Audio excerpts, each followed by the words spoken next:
आज हम आपके समक्ष ऐसे मुद्दे को लेकर आए हैं जिसमें एक तरफ नेता प्रतिपक्ष का कहना है कि दस्तावेज होने के बावजूद सीएम सच नहीं बोल रहे, वहीं इसके जवाब में उप मुख्यमंत्री का कहना है कि ये सरासर गलत है।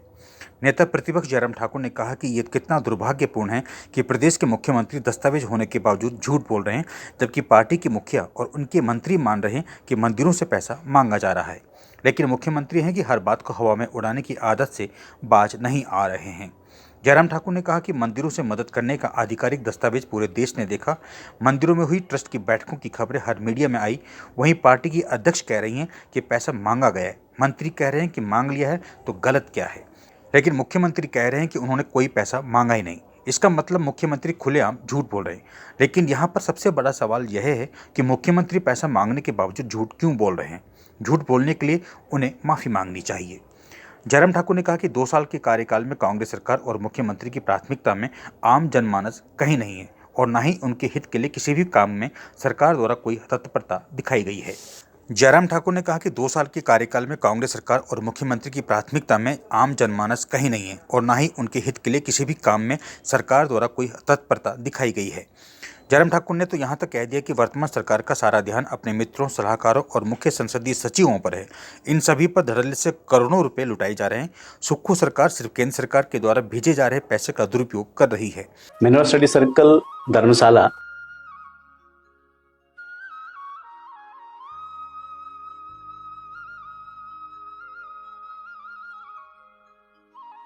हमारा institution NEET, JEE, NDA, CUET इन कॉम्पिटिटिव एग्जाम की कोचिंग प्रोवाइड करने के लिए अपनी ये ब्रांच धर्मशाला में ओपन करने जा रहा है। मिनरल स्टडी सर्कल पिछले 10 सालों से इन्हीं कॉम्पिटिटिव एग्जाम की कोचिंग जो है घुमारवीं में अभी तक प्रोवाइड कर रहा था।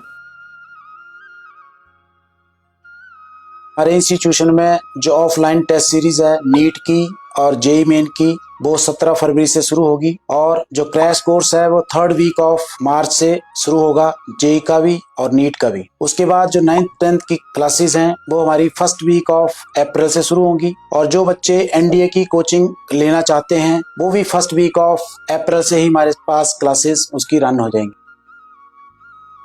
Mineral study circle early bird offer जो है वो बच्चों के लिए निकाल रहा है। ये ऑफर हमारा 28 फरवरी तक रहेगा और इस ऑफर में हम 20% का जो है वो स्कॉलरशिप बच्चों को ट्यूशन फीस में प्रोवाइड करने जा रहे हैं। जहां तक हमारे घुमारवीं सेंटर की बात है, पिछले 10 साल के ट्रैक रिकॉर्ड की बात है तो 350 से ज्यादा बच्चे नीट क्वालिफाई करने के बाद या तो एमबीबीएस कर चुके हैं या एमबीबीएस कर रहे हैं। इसके साथ ही 250 से ज्यादा बच्चे या तो आईआईटी, एनआईटी से या सेंट्रल यूनिवर्सिटी से, दिल्ली यूनिवर्सिटी जैसी यूनिवर्सिटी से या तो बीटेक कर चुके हैं, जॉब कर रहे हैं या अपना एंटरप्राइज चला रहे हैं। इसके साथ साथ एनडीए में हमारे काफी बच्चों का रिटन एग्जामिनेशन क्वालिफाई हुआ था और पिछले साल जेईई क्वालिफाई करने के बाद एक बच्चे का टेक्निकल एंट्री स्कीम के तहत एनडीए में फाइनल सिलेक्शन भी हुआ है। तो ये हमारा अभी तक का ट्रैक रिकॉर्ड है। हम इस ट्रैक रिकॉर्ड को लेके ही यहाँ पे आए हैं और आगे की जो हमारी कार्रवाई होगी इसी ट्रैक रिकॉर्ड के अनुसार होगी और यहाँ से धर्मशाला सेंटर से हम और एक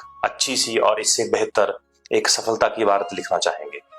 केंद्र सरकार के द्वारा भेजे गए विकासात्मक कार्यों के बजट को स्टेट ट्रेजरी में डाइवर्ट कर रही है। यही वजह है कि सभी काम ठप पड़े हैं।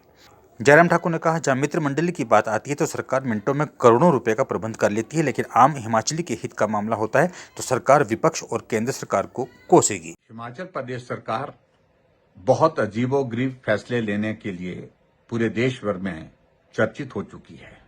पूरे देश भर में अभी महाकुंभ में स्नान करने के लिए बड़ी संख्या में लोग आए, नेता आए, सभी धर्मों के लोग आए, सभी जातियों के लोग आए, लेकिन कांग्रेस के नेताओं ने और कांग्रेस के लोगों ने विरोध भी किया और महाकुंभ के इस पवित्र स्नान में जाने में संकोच भी किया।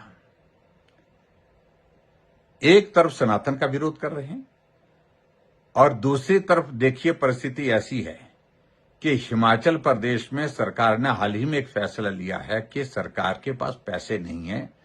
सरकार के एक विभाग के सेक्रेटरी डिप्टी कमिश्नर को चिट्ठी लिखते हैं कि मंदिरों और ट्रस्ट में जो पैसा है, जो सरकारी नियंत्रण में हिमाचल प्रदेश में लगभग 36 टोटल मंदिर हैं, उन मंदिरों और ट्रस्ट में जो पैसा है उस पैसे को सरकार के खजाने में जमा कर दें, ताकि हिमाचल प्रदेश की 2 योजना, एक सुखाश्रय योजना और सुख शिक्षा योजना, ये 2 योजनाओं को चलाने के लिए हम उस पैसे को खर्च कर सकें।